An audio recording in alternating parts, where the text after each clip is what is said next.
여러분, 인도의 뉴델리에 가면 간디 국립박물관이 있습니다. 간디의 생애를 기념하는 박물관이 뉴델리에 있는데, 이 간디의 생애를 굉장히 잘 정리해서 아주 웅장하고 화려하진 않지만 이 간디의 일대기를 다 살펴볼 수 있는 간디 박물관이 있습니다. 간디라고 하는 인물은 인도 사람들에게 정말 전 국민적인 추앙을 받는 그런 인물이죠. 그래서 이 간디를 칭할 때는 항상 마하트마라고 하는 그 존칭, 그래서 정말 성인과 같이 여기는 그 인도 국민들의 사랑을 한 몸에 받고 있는 그런 이제 역사적인 인물이 간디라고 할 수 있습니다. 그런데 이 간디라고 하는 인물이 정말 신화적인 그 비폭력 평화주의를 주장하면서 전 국민의 사랑을 받는 이 간디, 얼마나 이 인도 사람들이 간디를 좋아하냐면, 인도는 힌두교의 영향을 받았기 때문에 모든 것이 다 신으로 섬기는 대상이 될 수 있지 않습니까? 그래서 인도에서는 바퀴벌레도 신의 한 종류로 여겨집니다. 그래서 간디도 많은 사람들에게 신처럼 여겨지고 추앙을 받는 그런 대상인데, 그래서 인도의 기차역에 가면 어린 그 아이들이 간디에 분장을 하고 온몸을 황금칠을 하고서 간디처럼 분장을 하고서 구걸을 하는 모습들을 종종 볼 수 있습니다. 그처럼 이 인도 사람들에게 있어서 간디라고 하는 인물은 굉장히 정말 존경받는 그런 인물입니다. 여러분, 그런데 이제는 많이 알려졌지만 간디라고 하는 이 인물이 그렇게 비폭력, 평화주의, 많은 사람들에게 존경받을 만한 부분이 있는 것도 사실이겠지만, 그의 생애의 그 어두운 한 부분을 보면 간디라고 하는 인물은 그가 계급 구조를 타파하기 위해서 노력했던 것에 반해서 국제적인 회의에서도 흑인에 대한 그 인종차별주의적인 발언을 한 것도 역사의 기록 속에 남겨져 있고, 또 간디라고 하는 인물이 개인적인 그 생애에 있어서는 어린 소녀, 그리고 자신의 지지자들, 심지어는 조카의 아내와 비윤리적인 그런 성적인 그런 일탈을 범했다라고 하는 것, 이제는 많은 사람들에게 또 알려진 사실이기도 합니다. 그래서 한 사람의 생애를 우리가 객관적으로 평가한다라고 하는 것은 굉장히 어려운 일입니다. 더군다나 그가 살아있는 인생이 종결되지 않은, 평가가 다 맞춰지지 않은 그런 인물이라고 한다면 더더욱 그렇습니다. 인물을 우리가 이해한다라고 하는 것은 굉장히 다각도로 입체적으로 우리가 한 인물, 한 생애를 우리가 살펴볼 수 있는데, 그런데 이 한 사람의 생애 속에 그 인생의 희노애락, 흥망성쇠, 그 인생의 모든 궤적들을 우리가 추적해 갈 때 한 인생을 통해서 우리는 우리의 삶을 비춰볼 수 있고, 또 거기에서 또 다른 교훈을 얻을 수 있습니다. 그래서 성경을 읽을 때 우리는 인물 중심으로 읽는 것, 굉장히 큰 유익이 있습니다. 우리가 이전에 다윗의 생애를 추적하면서 다윗과 그리스도, 다윗의 생애 속에 숨겨져 있는 예수 그리스도를 우리가 함께 묵상했습니다. 우리가 몇 차례에 걸쳐서 이제 솔로몬의 생애를 함께 살펴보려고 하는데, 이 솔로몬의 생애 속에도 예수 그리스도가 이 속에 숨겨져 있습니다. 솔로몬의 생애 속에 숨겨져 있는 예수 그리스도, 그 복음의 구원의 경륜, 우리가 함께 살펴보기를 원합니다. 예수님께서 자신의 권위에 대해서 논쟁을 벌이고 공격하는 많은 무리들에 대해서 기사와 이적을 베푸시고, 예수님께서 자신의 권능을 나타내 보이셨음에도 불구하고 그 권위에 반하는 사람들에 대해서, 표적을 구하는 그 대상들에 대해서 너희가 나에게 표적을 구하지만 내가 요나의 표적밖에 너희에게 보여줄 것이 없다. 그리고 말씀하시면서 솔로몬의 지혜와 영광을 보기 위해서 스바 여왕이 솔로몬의 왕궁에 찾아왔는데, 예수님께서 여기 솔로몬보다 더 큰 이가 여기에 있다, 예수님께서 말씀하셨습니다. 자신을 계시하신 것입니다. 그러니까 솔로몬이 가지고 있었던 그 세상의 모든 영화와 영광을, 지혜를 모두 총칭해서 가장 웅장한 왕국의 영광과 또 왕권의 지위를 나타냈던 솔로몬보다 더 크신 이가 여기 있다라고 예수님께서 말씀하셨습니다. 솔로몬의 생애보다, 솔로몬이 드러내는 그 지혜와 영광보다 더 크시니 그 예수 그리스도를 우리가 이 솔로몬의 생애를 통해서 살펴볼 수 있습니다. 오늘 본문의 시작은 죽을 날이 임박한 다윗의 마지막 임종, 그 시기를 두고 이제 다윗이 솔로몬에게 마지막 유언을 하는 대목입니다. 사랑하는 아들 솔로몬에게 유언을 남깁니다. 이때가 다윗 왕이 70세쯤 되었을 때입니다. 다윗이 나이 많아 늙으니 이불을 덮어도 따뜻하지 아니했던, 그 기력이 다 쇠해졌던 그런 다윗의 생애입니다. 마지막 그 노년을 보내는데 이제는 기력이 나지 않아서 몸이 따뜻하게 덮여지지 않습니다. 그래서 온 이스라엘 영내에 가장 아름다운 처녀를 구해서 수넴 여인 아비삭이라고 하는 그 여인에게 다윗을 수종들게 합니다. 민간요법으로 다윗의 몸을 따뜻하게 덮이기 위해서 수종드는 여인을 구합니다. 그렇게 기력이 쇠해진 다윗이 이제 솔로몬에게 왕위를 물려줍니다. 여러분, 그런데 모든 사람들이 다윗의 이 왕위가 누구에게 돌아갈까 궁금했습니다. 이 다윗의 그 다음 왕권을 이어갈 그 왕의 계승자가 누구일까? 모든 사람들이 다 추정하기를 다윗의 왕위는 학기댁에서 낳은 다윗의 아들 아도니아에게 돌아갈 것이다. 그것이 대세였습니다. 많은 사람들이 그렇게 생각을 했습니다. 왜냐하면 그는 압살롬 다음에 태어난 자요, 용모가 심히 준수한 자라. 그의 아버지가 내가 어찌하여 그리하였느냐고 하는 말로 한 번도 그를 섭섭하게 한 일이 없었더라. 이것이 아도니아를 증거하는 성경의 그 묘사인데, 이 아도니아라고 하는 인물이 압살롬 다음으로 또 왕권을 이어갈 수 있는 우선순위에 있어서도 첫째에 해당하는 그런 아들이기도 했지만, 이 아도니아라고 하는 인물이 압살롬 또한 그 용모가 너무나 준수했지만 이 아도니아도 굉장히 준수한 사람이어서 많은 사람들이 볼 때 그 겉으로 드러나는 그 용모에서 어느 것 하나 결격 사유가 없는 그런 사람이었습니다. 마치 사울을 처음 왕으로 세울 때처럼, 또 압살롬이 스스로 자신을 왕이 되고자 높일 때처럼, 많은 사람들이 생각할 때 이 아도니아라고 하는 인물은 정말 왕으로 세움받기에 부족함 없는 것처럼 보여지는 그런 사람이었습니다. 대세가 그러했기 때문에 모든 사람들이 이 아도니아를 추종했기 때문에 그가 스스로 높여서 내가 왕이 되리라 하면서 자기를 위해서 병거와 기병과 호위병들을 준비합니다.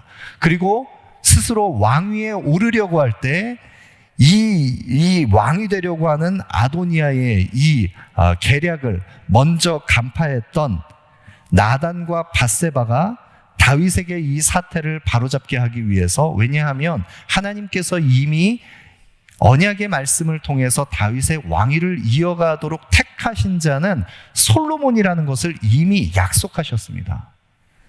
다윗은 그것을 알았기 때문에 다윗은 그것을 바로잡고 나단 선지자를 통해서 솔로몬을 기름 붓고 왕의 즉위식을 하고 나서, 그리고 이제 임종의 순간을 맞이하기에 앞서서 마지막 유언을 남기고 있는 것입니다. 여러분, 다윗의 생애는 양치는 작은 목동에 불과했던 그런 소년 다윗이었습니다. 그런 소년 다윗이 골리앗을 쳐서 이기고 이스라엘의 영웅으로 떠오르고, 그런 영웅으로 떠올랐던 다윗이 사울의 미움을 받아서 광야로 쫓겨서 그 방황의 긴 그 광야의 연단의 시기를 거치고 나서 이스라엘의 왕으로 등극해서 이스라엘을 신흥 강국으로 부강하게 이끌었던 존경받는 다윗의 생애가 이제 종결되고 있습니다. 그런 다윗이 세월을 거스를 수 없고 죽음을 거스를 수 없고 이제 마지막 임종을 앞에 두고서 솔로몬에게 유언하는 왕으로서 지켜야 할 왕의 법도를 가르치는 그 대목을 한번 보십시오. 1절과 2절 말씀입니다. 다윗이 죽을 날이 임박함에 그의 아들 솔로몬에게 명령하여 이르되 내가 이제 세상 모든 사람이 가는 길로 가게 되었느니 너는 힘써 대장부가 되고. 다윗이 솔로몬에게 유언을 남기는데 왕의 법도를 가르치는데 그가 남기는 가장 첫 번째 그 믿음의 유언, 그것은 너는 힘써 대장부가 되라는 것입니다. 힘써 대장부가 되라.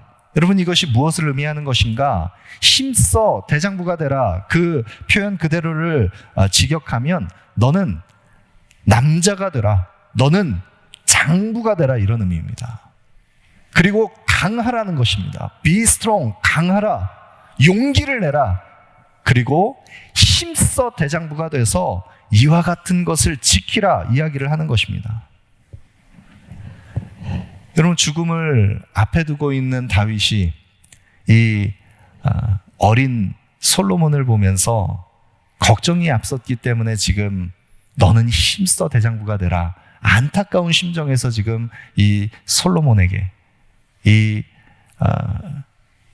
정말 왕위를 이어가기에 아직은 부족한 것이 많은 솔로몬에게 지금 부탁하는 것입니까? 지금 이 힘써 대장부가 되라는 의미가 무엇을 의미하는 것인가?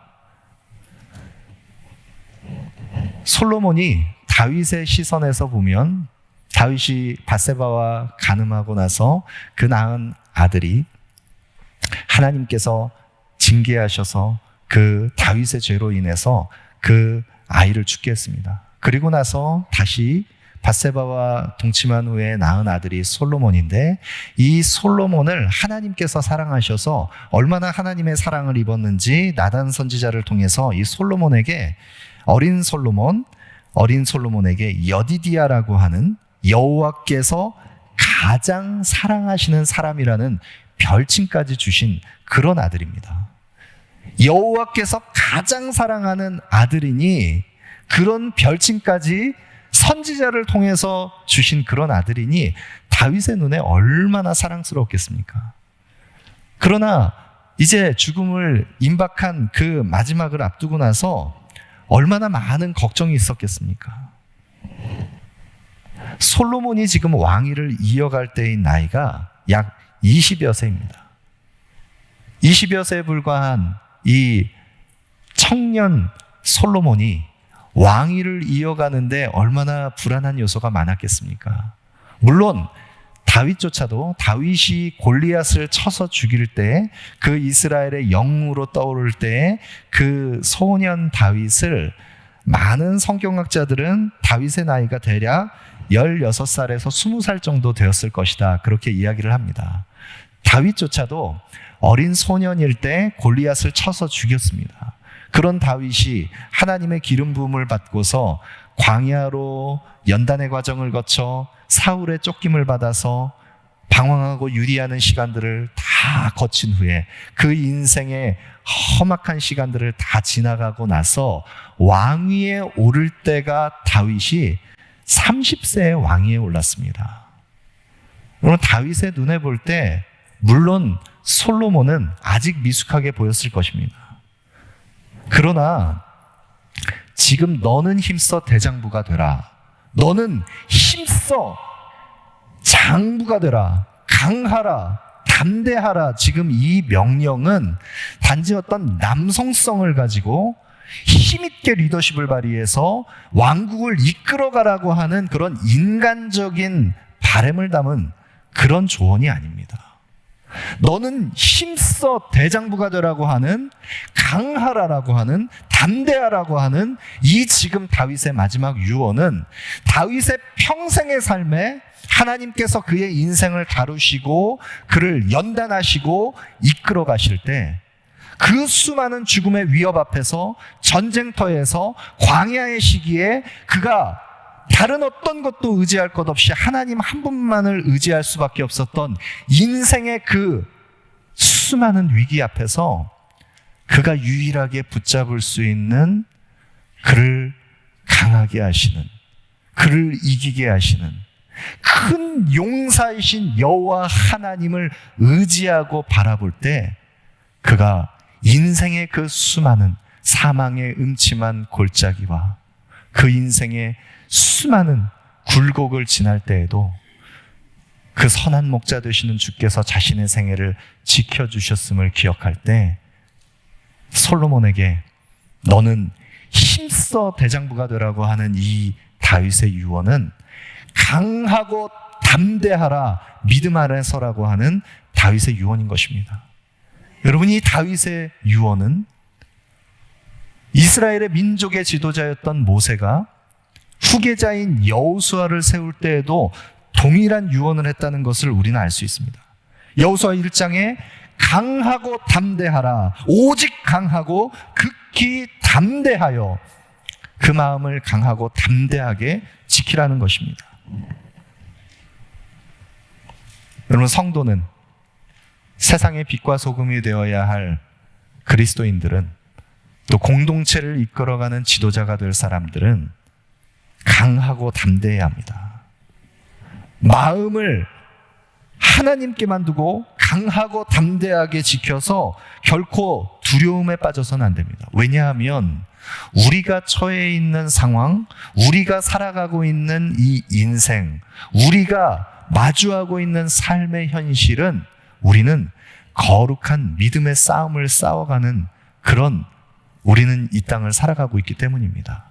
결코 뒷걸음질 치거나 두려워해서는 안 됩니다. 그래서 특별히 공동체를 섬겨가는 모든 리더십들은 위험에 항상 노출되어 있다는 것을 기억하고 수많은 유혹과 장애물들, 수많은 대적의 공격들, 그 위협 앞에서 어떤 것을 결정해야 하고 책임져야 하고 감당해야 하고 믿음의 선한 싸움을 싸워가야 하는 모든 리더십들은, 특별히 하나님의 사람들은, 성도는 마음을 강하게 하고 담대히 해야 합니다. 여러분이 힘써 대장부가 되라, 강하고 담대하라. 어떤 사람이 강한 사람이고 담대한 사람입니까? 힘써 대장부가 되는 사람은, be strong, 강할 수 있는 사람은 어떤 사람이 강한 사람입니까? 강한 사람은 두려워해야 할 대상을 바르게 알고 바르게 두려워하는 사람입니다. 무엇에 대해서 두려워해야 합니까? 그리고 무엇에 대해서 두려워하지 않아야 합니까? 하나님의 사람은 이미 우리에게 주어진 승리, 그리스도께서 우리에게 주신 세상을 이기는 이 승리가 우리에게 주어졌다는 것을 생각할 때 우리는 세상을 두려워하지 않습니다. 우리가 두려워해야 할 대상은 세상이 아니라 우리의 마음과 생각을 감찰하시고 우리를 하나님의 그 거룩한 임재 속에서 하나님께서 눈동자같이 지켜보시는 코람데오, 여호와의 시선 앞에서 두렵고 떨림으로 하나님을 경외하는 자, 그가 바로 강하고 담대한 하나님의 사람입니다. 하나님의 시선 앞에 자신을 세우는 사람입니다. 하나님을 경외하며 두려운 사랑으로 하나님을 사랑하는 자는 결코 세상을 두려워하지 않습니다. 그리고 사람을 두려워하지 않습니다. 만약 하나님을 향한 시선을 잃어버리고 하나님을 인식하는 우리의 마음을 다 놓쳐버리고 눈앞에 보이는 사람을 두려워하게 된다면 잠언 29장 25절 말씀에 사람을 두려워하면 올무에 걸리게 되거니와 여호와를 의지하는 자는 안전하리라. 사람을 두려워하면 올무에 걸리게 됩니다. 당장에 눈앞의 실리를 따져서 사람들이 좋아하는 것을 추종하고 따르면서 사람의 생각과 의견을 따라서 사람들 앞에서 우리의 마음을 빼앗겨 버리게 되면 거기에 저마다 자기의 옳은 소견대로 행하는 사람들의 그 표리부동한 그 사람들의 이치에 따라서 죄를 범하게 됩니다. 여러분, 빌라도를 보십시오. 당장에 대중이 원하는 진리를 쫓아서 예수님을 넘겨주자 그는 진리를 거역하는 사람이 됐습니다. 예수님을 못 박았습니다. 그러나 하나님을 두려워하고 하나님을 경외하는 사람들은 세상을 두려워하지 않고 사람들을 두려워하지 않고 하나님 앞에서 자신의 영혼을 세우는 사람인 것입니다. 그럼 다윗이 그 사랑하는 아들 솔로몬에게 너는 힘써 대장부가 되라 유언합니다. 그리고 또 유언합니다. 무엇을 유언하고 있습니까? 3절과 4절입니다. 내 하나님 여호와의 명령을 지켜 그 길로 행하여 그 법률과 계명과 율례와 증거를 모세의 율법에 기록된 대로 지키라. 그리하면 내가 무엇을 하든지 어디로 가든지 형통할지라.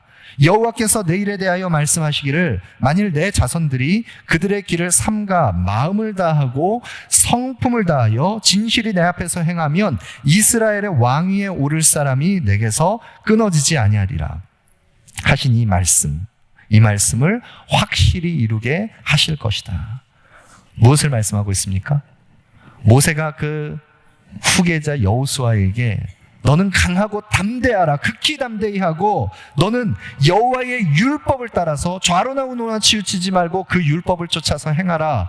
그렇게 마지막 부탁을 했던 것처럼 다윗도 솔로몬에게 내 하나님 여호와의 명령을 지켜 그 길로 행하라. 율법에 기록된 대로 그 율법을 내가 준행하면서 그 율법을 마음을 다하여 그 율법을 따르라. 여러분, 이 다윗이 솔로몬에게 지금 하고 있는 이 마지막 왕의 법도, 이 유언은 하나님께서 우리 모든 그리스도인들에게 명하시는 것입니다. 오늘 창세로부터 지금까지 우리는 여호와의 율법의 말씀, 그 순전한 여호와의 계명의 말씀을 따라서 복 있는 사람은 악인들의 길에 서지 않고 죄인들의 길에 따르지 않고 오직 여호와의 율법을 즐거워해서 그 율법을 주야로 묵상하면서 복 있는 사람의 길로 가는 것, 그것이 바로 성도의 마땅한 바입니다. 그래서 성경은 처음부터 창세기부터 계시록까지 인생의 두 갈래 길을 우리에게 이야기하고 있는데, 여호와의 율법을 따라서 열매 맺는 그리스도와 함께 동행하는 복 있는 사람의 길과 그 말씀에서 벗어나 말씀을 떠나 있는 악인의 길, 이 두 가지 길을 성경은 일관되게 우리에게 말씀하고 있습니다. 여호와의 말씀을 따라서 행하는 그 길, 복 있는 사람의 길로 행하라는 것입니다. 믿음의 선한 싸움을 싸워가는 성도는 하나님의 말씀을 소중하게 지키며 말씀에 순종하는 말씀의 사람들입니다. 우리가 어떻게 강하고 담대할 수 있는가? 힘써 대장부가 될 수 있는가? 우리의 마음을 여호와 하나님의 눈동자 앞에, 코람데오 그분의 시선 앞에 우리의 영혼을 세울 수 있는가? 우리의 마음을 여호와의 순전한 말씀 앞에 그 마음을 지킬 때에만, 우리는 말씀과 함께 동행할 때에만 우리는 강하고 담대할 수 있습니다. 하나님의 뜻에 합당한 길에 설 수 있습니다. 여러분, 다윗은 인생 속에서 이것을 철저하게 경험했습니다.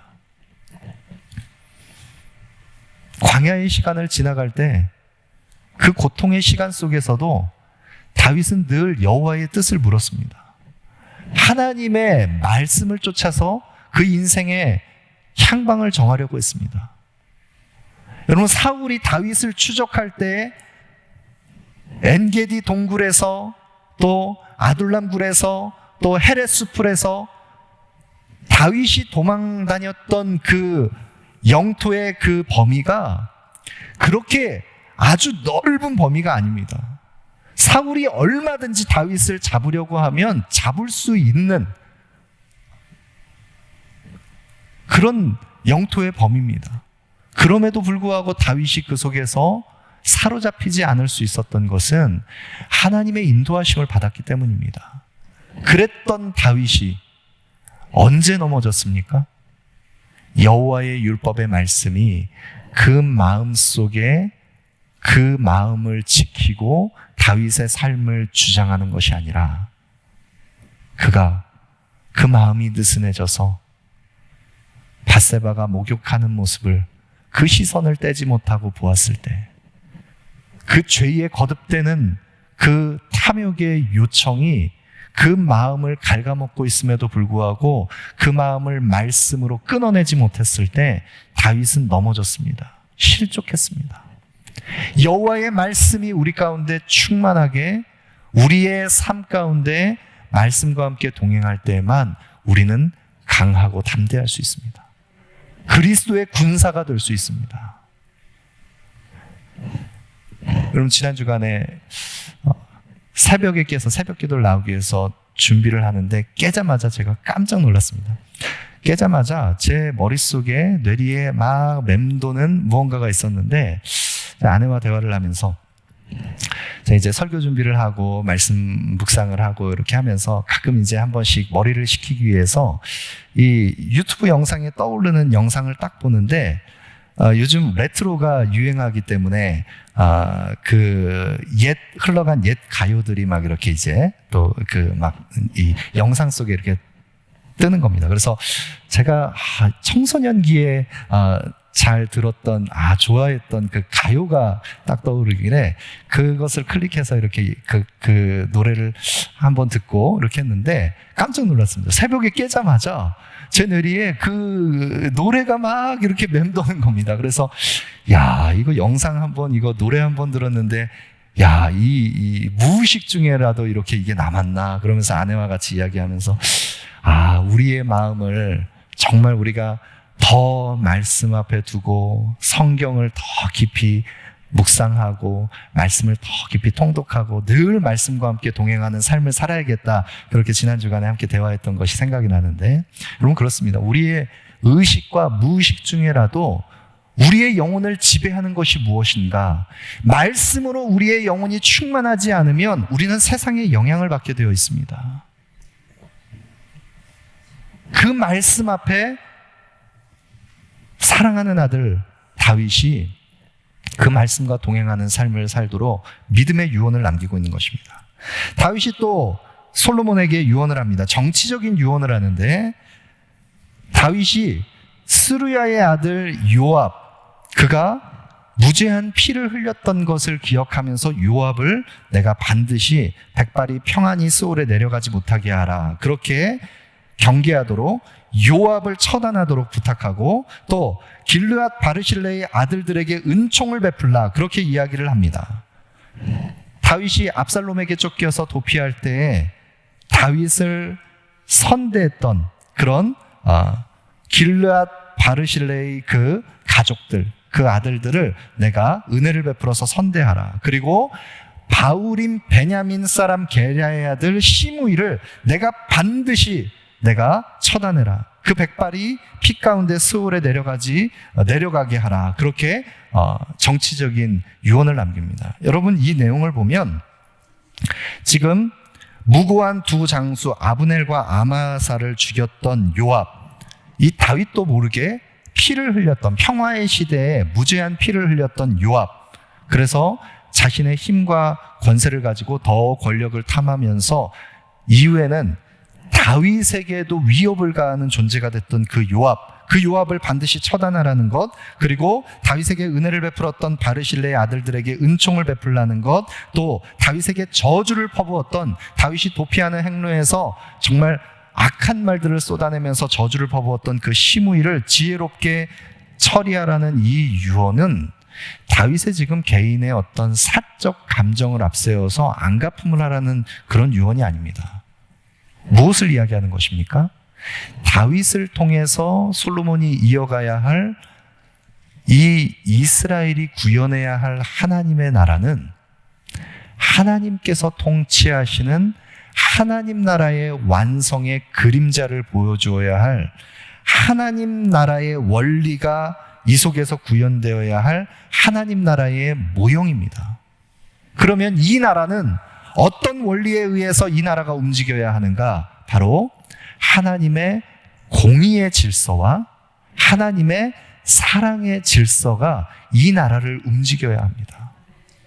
하나님의 공의가 바르게 세워지고 하나님의 사랑이 이 왕국 전체에 흘러야 하는 왕국의 질서를 어떻게 세울 것인가? 다윗이 지금 솔로몬에게 유언하고 있는 것입니다. 그렇게 이 유언을 남기고 다윗은 모든 사람들이 가는 길로 갔습니다. 그리고 잠들었습니다. 그리고 솔로몬이 왕위를 이어서 다윗의 왕위에 앉으니 그의 나라가 심히 견고하니라.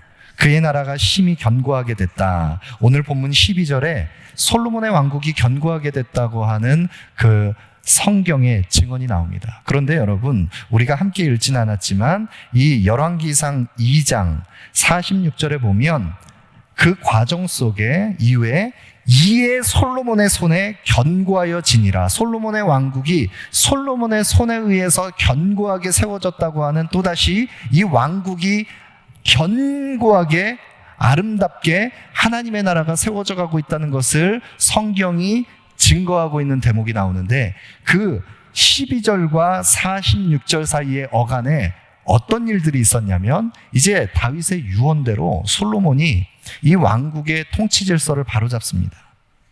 먼저는 첫 번째 그 왕국의 질서를 바로잡기 위해서 대적들을 하나씩 이제 처단해 가는데, 첫 번째 대상으로 아도니아를 처단합니다. 아도니아는 스스로 왕이 되려고 높아진 그런 다윗의 아들이었습니다. 그런데 이 아도니아가 여전히 그 욕망을 끊어내지 못하고 자신이 왕위를 차지했어야 할 그런 사람인 것처럼 권력을 탐하면서, 또 그 권력을 탐하는 그 마음이 어디로 표출이 되었느냐? 다윗의 마지막을 수종들었던 수냄 여자 아비삭을 밧세바에게 요청해서 나에게 달라라고 요구를 합니다. 여러분, 늘 항상 이렇게 권력의 힘의 논리가 어디에 작동하고 있는지를 아는 사람들은 늘 이런 방식으로 자신이 원하는 것을 취하려고 합니다. 어디에 힘의 흐름이 흐르는지를 알기 때문에 거기에 내가 요청을 하면 내가 원하는 것을 얻을 수 있겠다 생각하는 것이죠. 아도니아가 수냄 여자 아비삭을 구했을 때 밧세바가 허락을 하고 아들 솔로몬에게 이것을 구했을 때 솔로몬이 분개합니다. 그리고 즉시로 아도니아를 처단합니다. 여러분, 아도니아가 수냄 여자 아비삭을 구했다는 것은 단지 그 여인이 아름다운 여인이기 때문에 취하려고 했던 것이 아니라, 여러분, 압살롬이 다윗을 모반하고 반역했을 때 가장 먼저 했던 것이 왕궁에서 백주에 모든 사람들이 보는 앞에서 다윗의 후궁들과 동침하는 그런 참상이 벌어졌습니다. 여러분, 그것은 무엇을 의미하는 것이냐면, 아버지의 권세를 이제 내가 가졌다, 내가 그런 힘 있는 사람이다라는 것을 증명하는 것입니다. 아도니아의 마음속에 여전히 그 마음을 끊어내지 못합니다. 자신이 왕이 됐어야 할 사람이라는 것을 끊임없이 계속해서 탐욕에 길들여져서 추구하는 것입니다. 그런 아도니아를 솔로몬이 처단합니다. 아도니아가 처단됐다는 소식이 왕궁에 퍼지자 두려워합니다. 사람들이 두려워합니다. 그리고 아도니아가 스스로 왕이 되고자 했을 때 함께 동조했었던 제사장 아비아다를 솔로몬이 고향 아나돗으로 쫓아보냅니다. 그리고 요압을 처단합니다. 요압이 이 소식을 듣고서 두려워서 성전의 제단불을 잡고 두려워서 피하려고 했을 때 그를 분하야를 통해서 끄집어내서 이 요압을 처단합니다. 그리고 마지막으로 시므이를 솔로몬이 지혜롭게 처단을 하는데, 처음부터 시므이를 처단하는 것이 아니라 시므이에게 이 예루살렘 성내 영내를 벗어나는 일이 있으면 너의 그 피를 반드시 돌아가게 하겠다. 그리고 나서 3년의 시간이 지났는데 그 시므이의 종이 도망치는 것을 잡기 위해서 그가 예루살렘 성 밖으로 나가서 기드론 시내를 건넜을 때 그 이야기를 듣고서 시므이를 잡아다가 그를 처단합니다. 여러분, 지금 솔로몬이 하나님의 나라, 이 이스라엘의 왕권을 세워갈 때 지금 그 하나님의 통치 질서에서 벗어나는 사람들을 처단할 때 그 각각의 인물들이 하나님의 나라의 원리에서 벗어나서 그들이 보이고 있는 그런 행태를 보십시오.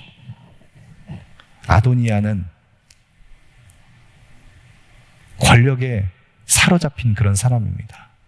그 권력에 사로잡힌 그 마음이 성적인 그 탐욕에 있어서도 그 욕망을 끊어내지 못하는 그런 아도니아의 모습을 봅니다. 여러분, 요압의 모습을 보십시오. 그는 힘의 논리에 길들여져 있는 사람입니다. 그래서 세상이 추구하는 힘의 논리를 쫓아가면서 끊임없이 계속해서 더 강한 힘을 요구했던 그는 무지한 피를 흘렸던 사람입니다. 시므이를 보십시오. 그는 물질의 재물의 노예가 됐던 사람입니다. 엄한 왕의 명령이 있었음에도 불구하고 자신의 노예가 그렇게 도망쳐서 자신의 소유가 손해를 보게 될 것을 걱정하면서 그 왕의 정해진 그 정한 바를 벗어났던 그런 물질의 노예가 됐던 사람이 바로 시므이입니다. 여러분, 세상 나라의 질서에 익숙해져 있는 하나님 나라의 통치 질서에서 벗어나 있는 모습, 그것이 바로 이런 모습입니다. 여러분, 그런 세상 나라의 질서를 다 파하고 하나님 나라의 원리로 다시 왕국을 세워가는 솔로몬. 이 솔로몬이 힘써 대장부가 될 수 있었던, 마음을 지켜 여호와의 율법을 따라서 행할 수 있었던, 하나님 나라의 통치 질서를 세워갈 수 있었던 그 모든 믿음의 비밀, 솔로몬은 그리스도의 모습을 모형적으로 드러냅니다. 여러분, 솔로몬을 통해서 솔로몬이 힘써 대장부가 되고 여호와의 말씀을 지켜 행할 수 있었던 그 모습이 가장 완전하게 이루어진 그 모형을 우리에게 어디에서 성경이 보여주고 있습니까?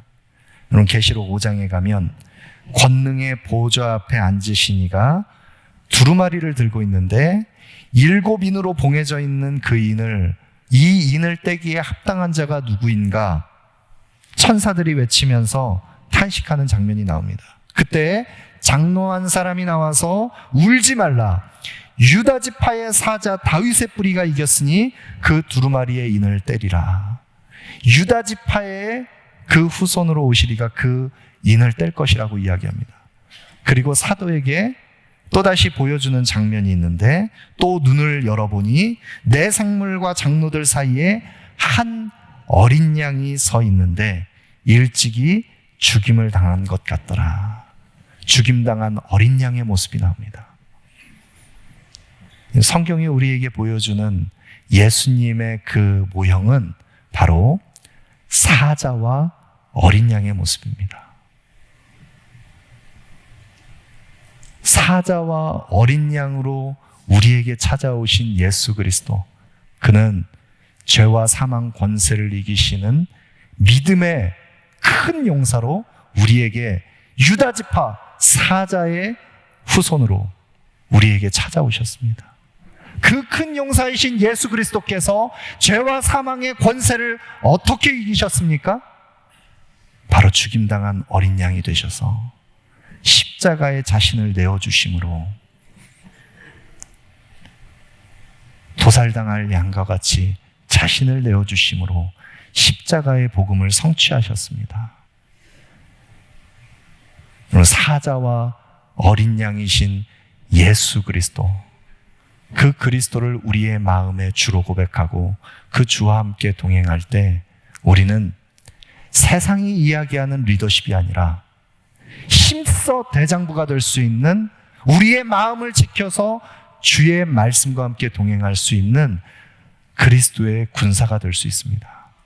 우리 모두를 통하여 그 하나님의 나라가 아름답게 완성되기를 소망합니다.